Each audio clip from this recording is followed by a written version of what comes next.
Alicia, when she was at her poorest, I would transfer 520 to her every night, a number that symbolizes love. She accepted my money but never my feelings. Later, she achieved fame and success, and I turned to dust and bones. At a class reunion, someone urged her to marry her true love soon. She sneered, "There's no such thing as true love. Even if there was, he's long dead." The next second, she received the news of my murder. Chapter 1. When the doorbell rang, Alicia was in the middle of breaking up with her 8th boyfriend. She impatiently said, "Don't call me again." Then she went to open the door. Seeing that it was my mother outside, she was momentarily stunned. And then her expression turned even darker. "I told you, Albert is not here." My mom awkwardly smiled, her eyes filled with humility. "I know, but only you can find Albert. Could you please talk to him and ask him to come home? I haven't seen him in so long." "Alicia, I can't find him, and don't come bothering me again." With that, she forcefully slammed the door. If my mom hadn't instinctively stepped back, the door might have hit her in the face. My mom stood outside, refusing to leave, persistently knocking on the door. Alicia sat on the leather sofa inside, her expression even darker than the night outside. Through the floor-to-ceiling window, you could see the snow starting to fall gently outside.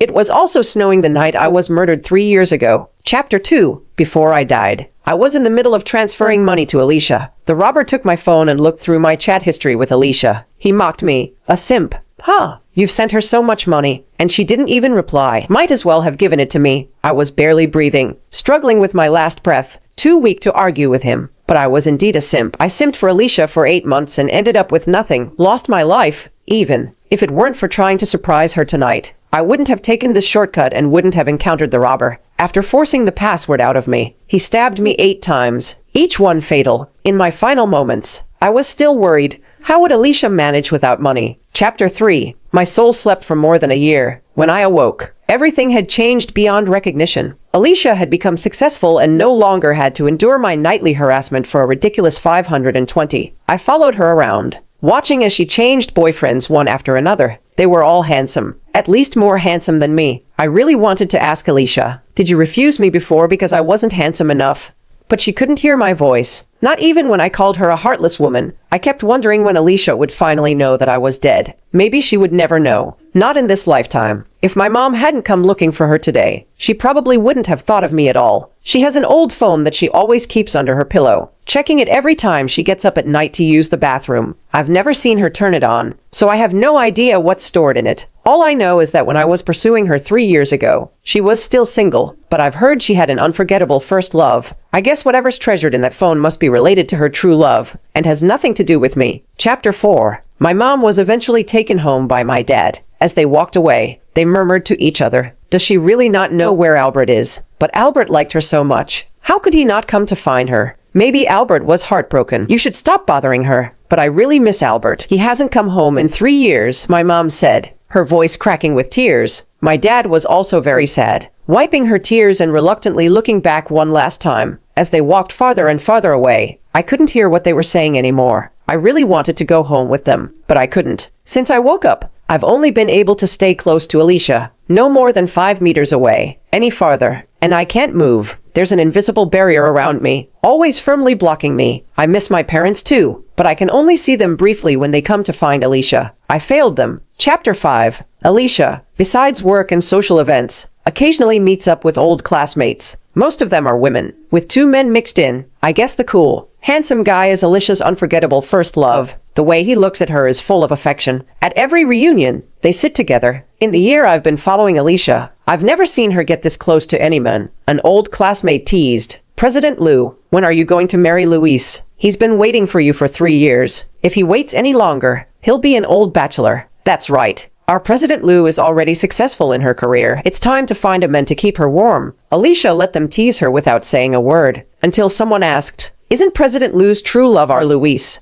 Alicia sneered. "What's true love? Even if there was, he's long dead." As soon as she finished speaking, her phone rang. Chapter 6. The men who robbed and killed me 3 years ago recently committed another crime. After the police arrested him, they uncovered the details of my death. They notified my parents. Then, my parents called Alicia. "We're sorry. Albert has been gone for a long time. We apologize for bothering you so many times before and causing you trouble." My mom couldn't stop crying after she said this. I could hear my dad quietly comforting her, but his voice was choked with tears too. It felt like my heart was being cut with a knife. Turns out, Even as a soul, I can still feel heartache. I looked at Alicia and saw that she was completely frozen. The others in the room noticed something was wrong and turned to look at her. Alicia, what's wrong? Luis asked softly, his eyes full of concern. Alicia was pulled out of her thoughts by his voice and suddenly stood up. Her abrupt movement startled everyone else. What's wrong?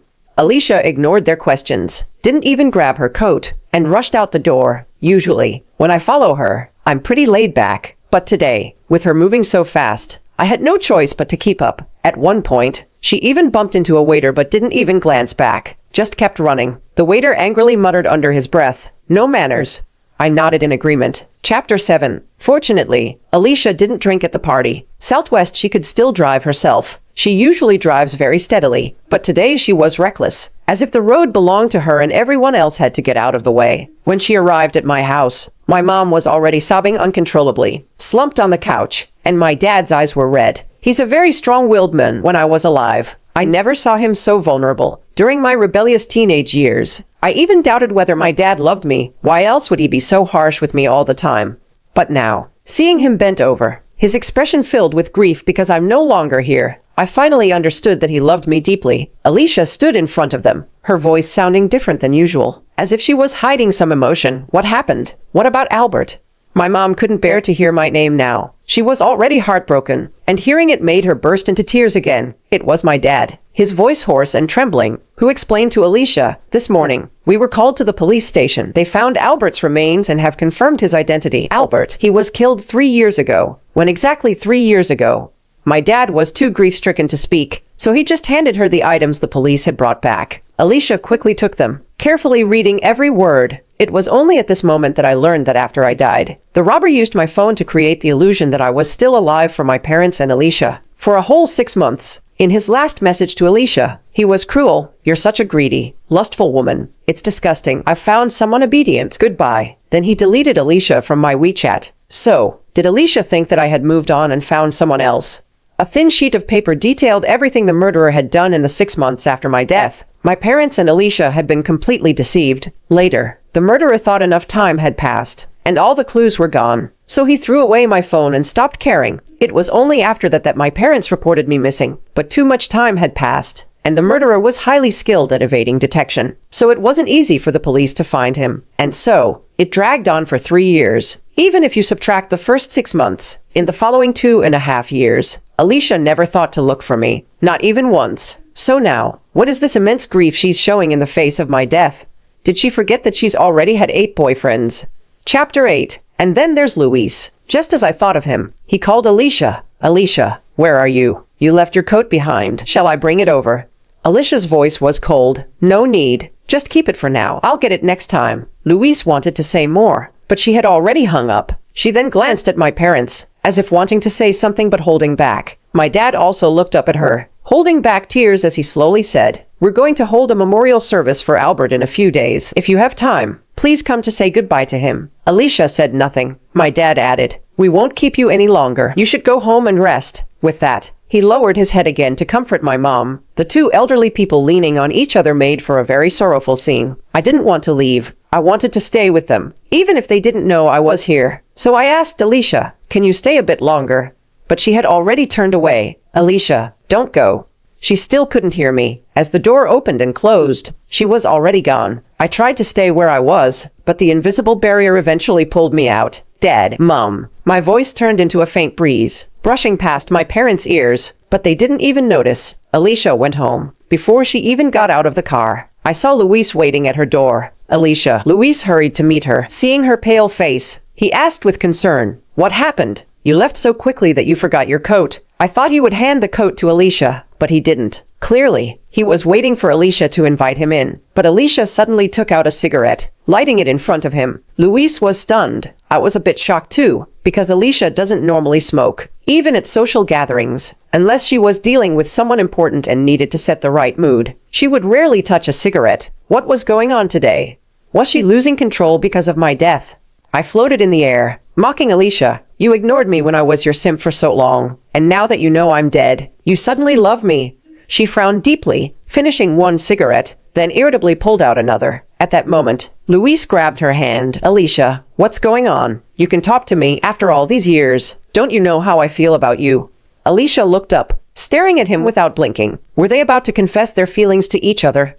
What timing, right after news of my death. They were going to express their love. I wanted to float back into the house, even though I couldn't go far. Moving 5 meters away would be enough. I didn't want to watch them confess and then embrace each other right in front of me. 3 years ago, I only pursued Alicia for 8 months. But in truth, my feelings for her began long before that. If Alicia wasn't a fool, she should have sensed it long ago. But she never accepted me, even after taking so much money from me. She never spoke kindly to me. Now that she's successful, choosing someone handsome, someone she likes, seems only natural. But still, it makes me sad, an uncontrollable sadness. I wanted to float back to my parents, to be with them. Just as I turned away, Alicia's voice reached me. Chapter 9. Luis. After all these years, you should know how I feel about you. A flash of panic crossed Luis's eyes, but he stubbornly refused to admit it. I don't understand. I don't like you. Alicia spoke each word clearly. Luis was stunned. I was stunned too. If she doesn't like him, then who is her true love? It can't possibly be me, can it? Alicia left Luis and went back inside alone, not even taking her coat. Once inside, she walked straight to the bedroom, pulled out the old phone from under her pillow, and plugged it into charge. She finally turned the phone on. I never expected that the lock screen wallpaper would be my picture. Alicia kept staring at the phone but didn't unlock it. She bowed her head, the light casting a shadow over her face, completely hiding her expression. I couldn't see her face, but the tense lines on the side made me guess that she was in some emotional turmoil. Could she really be sad because of me? I couldn't believe it, and I was still curious about the contents of the phone. But Alicia suddenly pressed the phone to her chest. Slowly lying down on the bed, she buried her face completely in the pillow, her shoulders shaking slightly. "Are you crying?" I asked, shocked. But she couldn't hear my voice, and of course, she didn't answer. Later, Alicia fell asleep, and for the first time since my death, I entered her dreams. Even though I've been with her every day, suddenly, she could see me too, and I felt a bittersweet sense of long time no see. Alicia stared at me, not blinking once. Suddenly, she smiled. I didn't know why she was smiling, only that she slowly approached me and then opened her arms to hug me. "Albert," her voice was filled with cautious joy, as if regaining something lost. "You came back, didn't you? I knew you would come back." "Why would I come back?" "To find me." "Why would I come back to find you?" "Because you love me." You see, Alicia always knew that I loved her. In the dream, we could talk freely, so I asked her, "Do you love me?" Alicia nodded. Then I smiled too, smiling so hard that tears fell. I had prayed countless times that she would love me, but when she finally admitted it, I couldn't believe it. Is love ignoring someone for 2.5 years without searching for them? Is love having 8 boyfriends? Is love being entangled with Luis for years? When I loved her, even though she never responded to me, I never thought of looking for someone else. Love should be singular and loyal. I finally got the answer I had always wanted, but it seemed that I no longer cared as much. What I wanted most now was to be able to leave Alicia's side. I wanted to go back and see my parents. I was very worried about them. Chapter 10. Originally, I planned to ask Alicia in the dream to go to my house, but before I could speak, Alicia was awakened by the sound of her phone ringing. The dream was gone, and I could no longer talk to her. It was Luis again. He said on the phone, "Alicia, I was in a car accident." Alicia asked, "Where are you?" Luis gave an address, which was not far from Alicia's house. Alicia rushed over and saw Luis sitting in the snow. When Alicia approached, he suddenly stood up and hugged her tightly, so tightly that it hurt her. "Alicia, thank you. I thought you wouldn't come." He was so emotional, as if he was holding on to the last hope of his life. I really didn't want to watch this scene. It made my past self look ridiculous. And it also made what Alicia said in the dream just now seem ridiculous. But I couldn't leave. I was forcefully dragged along with them to the hospital. Luis had hit his head and suffered a mild concussion. After examining the scans, the doctor said it wasn't serious and left it up to them whether to stay at the hospital for observation or go home. Luis requested to stay at the hospital and begged Alicia, "Alicia, my family isn't here. Can you stay and take care of me?" Alicia frowned, as if she was thinking. A few seconds later, she nodded and agreed. Me. Wasn't she just crying over my death? Didn't she say she didn't like Luis? So what is this now? Indeed, women are heartless. Just as I finished complaining, Alicia picked up her phone and called her assistant. "I need you to do 2 things for me. At your service, President Liu. My friend was in a car accident and is hospitalized. Find a reliable caregiver." Understood. And I want to see someone. Chapter 11. The person Alicia wanted to see was the man who robbed and killed me 3 years ago. Her assistant was quite resourceful. Early the next morning, she called Alicia back. President Lou, it's all arranged. The meeting is at 3 in the afternoon. You can go directly. All right. I followed Alicia to the meeting. She took out my photo and showed it to the murderer. Do you remember this person? Perhaps the part of our chat history and the transfer records when I was simping for Alicia left a deep impression on him, because he immediately nodded and said, "Yes, I remember. Can you tell me what happened then?" The murderer chuckled, raising an eyebrow at her. "Who are you? What's your relationship with him?" "He was my lover." "Impossible. He was single at the time," the murderer said confidently. "I even used his phone to chat with the person he was simping for. For half a year, I was that person." The murderer was stunned, staring at Alicia for a long moment. "It really is you. I saw your photo in his phone. You didn't look this glamorous back then." Alicia pressed her lips together without saying anything, but I noticed that the hand she kept under the table had clenched into a fist. The man continued, "I didn't expect you to be doing so well now. Did you ever thank him for his help?" "I saw it. He transferred a lot of money to you. What did he say at the end?" "I don't know. I was nervous at the time. Stabbed him many times. He probably didn't have the strength to speak." Alicia's fist tightened further, her nails nearly digging into her flesh. The man kept talking, as if telling a story, about everything he saw on my phone. "I met Alicia when she was at her lowest point. From the day I confessed, I started transferring money to her. Every night, I would transfer 520 with a message, 'Will you be with me today?' At first, Alicia refused to accept it, but I insisted. If you like someone, you should spend money on them. Don't worry. I've marked each transfer as a voluntary gift, and it's a special number, even if your business fails. I won't ask for it back." Later, when things got too difficult, Alicia started accepting the money I sent. She accepted every single one but never replied with a yes. I kept bouncing between thinking, she took my money, so she must have feelings for me, and she just needs help and doesn't like me, until the day I was murdered. After the murderer took my phone, he contacted Alicia but didn't send her any more money. Fortunately, by then, Alicia's career had taken off, and in the year that followed, it soared. So when my soul awoke, I saw her already successful, wearing designer suits, speaking confidently on stage. The struggles of the past were gone, replaced by an air of elegance and calm. I secretly felt relieved. If I hadn't died, the Alicia of today would surely despise me. Chapter 12. After leaving the police station, Alicia didn't return to the hospital. Louise called her, but she didn't answer. She went straight home. Then, she finally unlocked that phone, and I saw what was inside. The photo album was full of pictures of me. Some were photos I had sent her. Some were ones she saved from my social media, and a few were ones she secretly took during the rare times we met. All her chat records with other people had been deleted, except for our conversations, which were all still there. After the murderer deleted her from my WeChat, she started reaching out to me. "Where are you? Can we meet? There are some things I want to talk about in person. Can you ask the question you used to ask again? Today, I'm willing to be with you. I'll be willing tomorrow too. Have you really given up on me? You once said that if I got together with another man, you'd be angry. So why haven't you come to confront me after I've had so many boyfriends? Your mom came to see me. She said you've gone missing and that she can't reach you. Reply as soon as you see this." She must have been out of her mind. Every message she sent had a red exclamation mark. How could I see them? How could I reply? She also tried calling me many times, but of course, she could never get through. That number of mine was kept active because she and my parents kept topping up the account. Every time Alicia topped up the balance, she would ask on WeChat, "Still not ready to forgive me today?"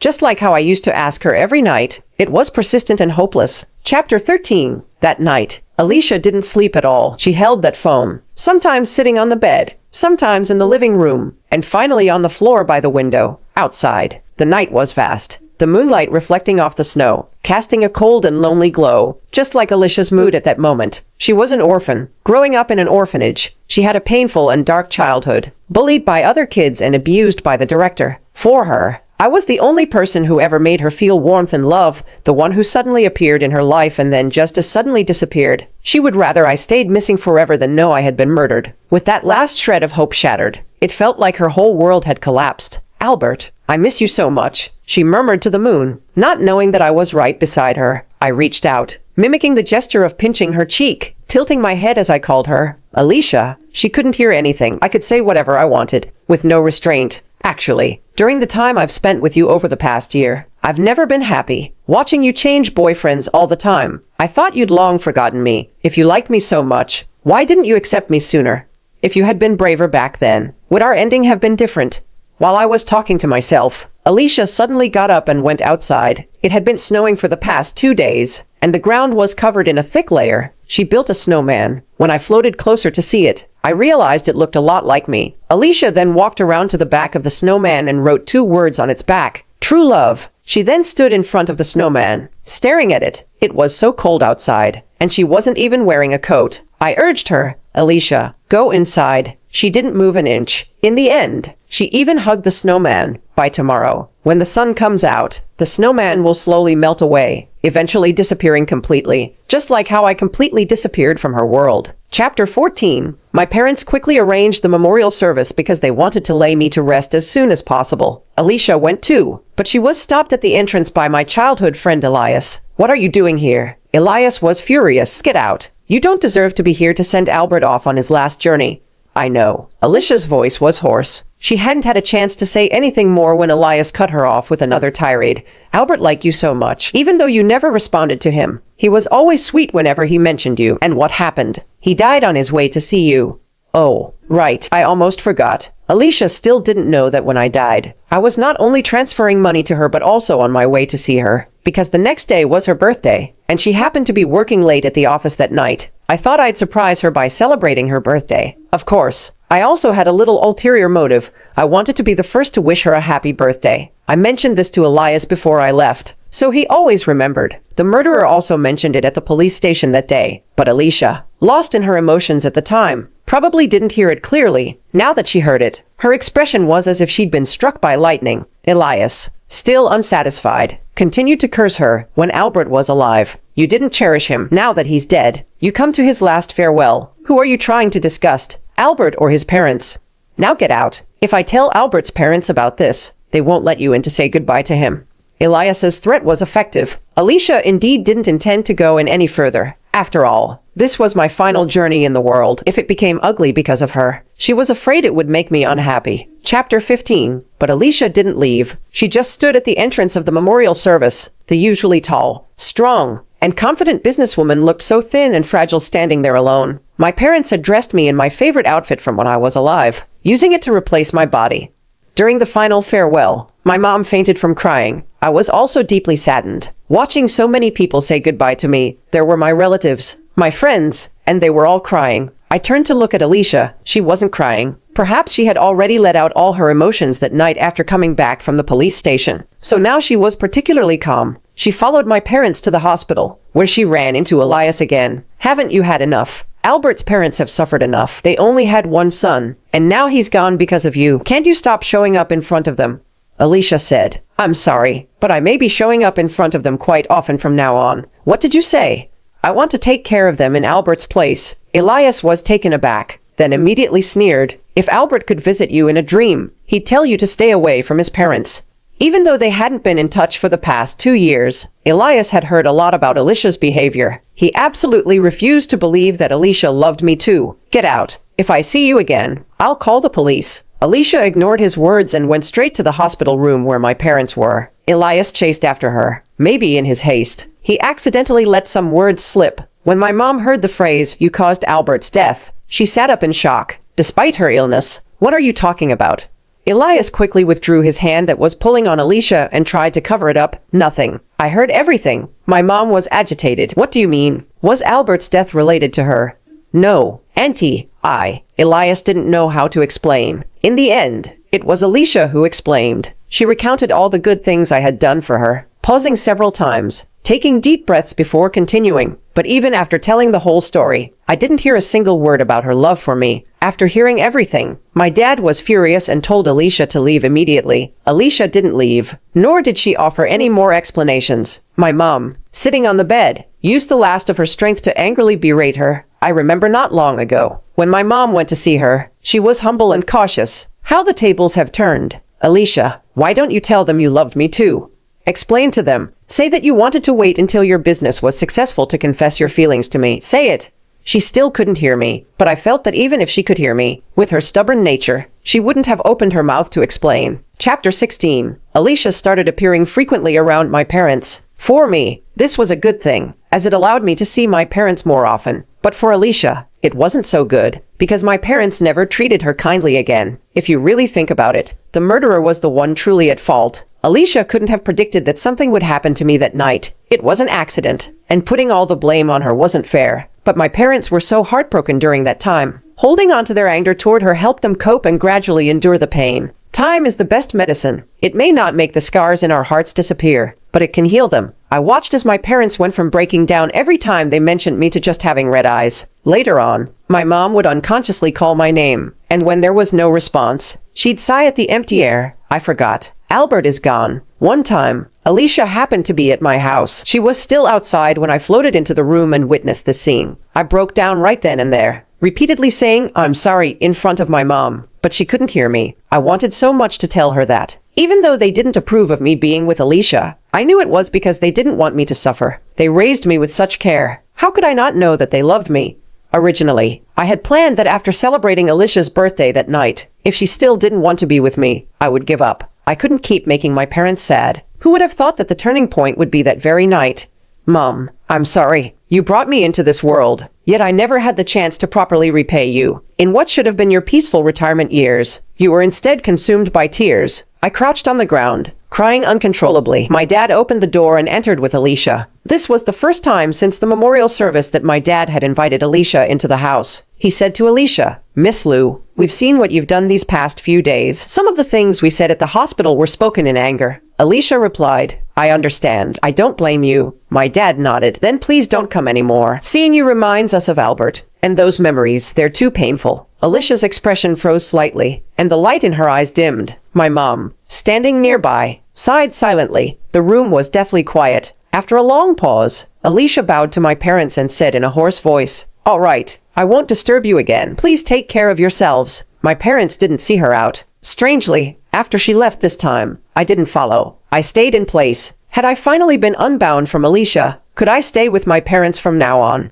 That's wonderful. Chapter 17. After that, although Alicia didn't show up again, Elias went from visiting my house once a month to 4 or 5 times a month. By then, I could move freely, so I followed Elias. And then I discovered that he was secretly meeting with Alicia. "You need to stop asking me to deliver money. I'm running out of excuses. And besides, my parents know our situation well. If I keep delivering money, they'll start getting suspicious. When Albert was alive, you didn't cherish him. Now that he's dead, there's no need for this fake act. Let it end here." Alicia waited until he finished his rant before speaking softly. "I will always take care of them. After they pass away, I'll go join Albert." Once she was certain I was gone for good, she lived each day like a walking corpse. After the invisible barrier disappeared, I spent most of my time with my parents. Occasionally, I would go back to check on Alicia. There was a landline in her study, and once, someone accidentally called on her birthday. That voice sounded so much like mine. Even I was surprised. After realizing it was a wrong number, the young man on the other end quickly apologized. "I'm so sorry, Alicia said. "Can you say happy birthday to me?" "Huh. Today's my birthday." It was just a simple phrase, no cost involved. And since he had dialed the wrong number, he agreed. "Happy birthday, and may all your wishes come true." After he hung up, Alicia didn't put down the receiver. It was as if the dial tone was the sweetest sound in the world to her. Birthdays come every year, but "may all your wishes come true" would never happen again. I was like a beam of light that unexpectedly entered her world, brightened it, and then vanished just as suddenly. She wanted to hold on to that light, only to find that it was all in vain. She would live forever in the pain of losing me. Chapter 18. Before leaving this world completely, I visited my parents in their dreams. I told them that I was doing well in another world, and in the next life, I wanted to be their son again. Next time, I'd be obedient, listen to them, and never make them so sad again. Then I visited Alicia in her dream. "Alicia, I'm leaving." She held my hand, refusing to let go. "You've been gone for so long, and you've only come to see me twice. Isn't that a bit too little? I've actually been with you all along." Alicia paused, her eyes flickering as if she was a little embarrassed. I burst out laughing. "I know everything you're thinking. Don't you want me to know? I just think it's too late." "Yeah, you should have let me know sooner." "Are you still mad at me?" "Of course I am. How about in the next life, you become my simp?" "For how long?" "How should I know? It depends on my mood in the next life. 10 years. No more than that." "Okay. 10 years. That's a long time. But honestly, I don't plan on meeting her in the next life. This life was tragic enough, and my parents suffered because of me. I don't want to have anything to do with her anymore. I'm leaving." "Wait.